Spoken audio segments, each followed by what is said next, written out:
Сәлеметсіздер ме, құрметті ұстаздар? Сәлем достар.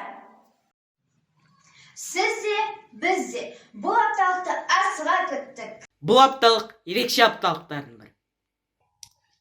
Бұл апталықта заманауи идеялар. Қызықты тақырыптар. Тақырыпқа байланысты олимпиадалар.